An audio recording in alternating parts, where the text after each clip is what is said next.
Hey, playa, have you ever felt like the person that you liked, that you cared about, that you wanted to be with only saw you as a loser? It's a sucky feeling to have, but I think there are a few things you can do to help change that person's perspective as well as your own about yourself. This is the Just Beef, you're watching the Just Beef.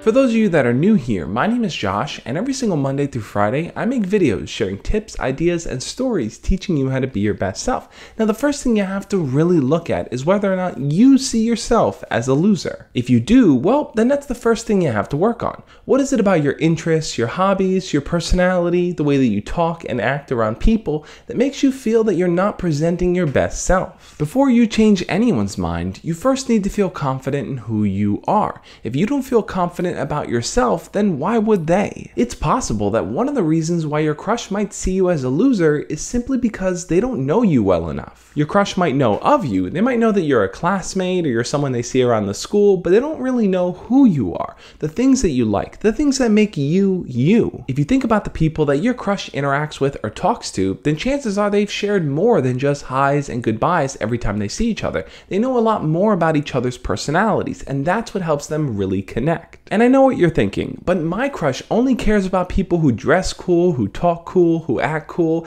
and I just don't really fit into that category. So what should I do? Well, the only way that you're going to be able to stand out from that whole crowd of people that are probably all the same is to showcase your unique personality. Along with that, you also want to invest time in getting to know your crush so that they can feel like you actually care about them as a person. Most likely, for these other people that your crush are drawn to, the infatuation rests on a very basic level. So you want to up the ante and step beyond the basic. You want to really come into their lives being someone that's unique, special, and someone worth caring about. But if you keep playing this game where you're constantly comparing yourself to others, you're always going to lose because you're always going to run into things that you don't do well, that you don't have, that you don't like, that you're never going to be able to feel like you're a one-to-one comparison to someone else. It's important to think what makes a person cool beyond just the face value of it all. For example, if a person dresses cool and they wear cool clothes and things like that, what is it about their presentation?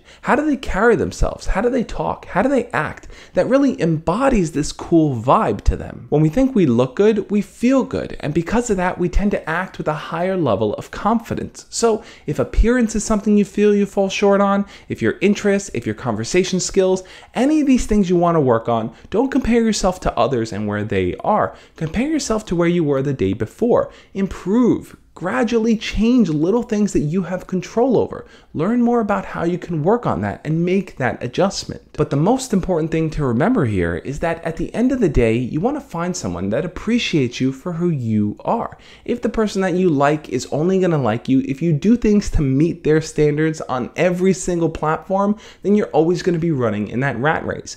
You want to be with someone that's going to look at you and say, yes, there are things you can work on, but I still accept you as a person. We all have things that make us stand out and things that we can work on. So now I want to know, what do you think? What are some of the things that you think make you unique and some of the things that you can work on? Leave your comments down below and we'll talk about it. If you enjoyed this video, hit the thumbs up. And if you want to learn a little bit more about dealing with this awkward and weird stage of your life, definitely check out my book, Embracing the Awkward. I go way more in depth on how to deal with school, life, and relationships. The link will be down there below, so check it out.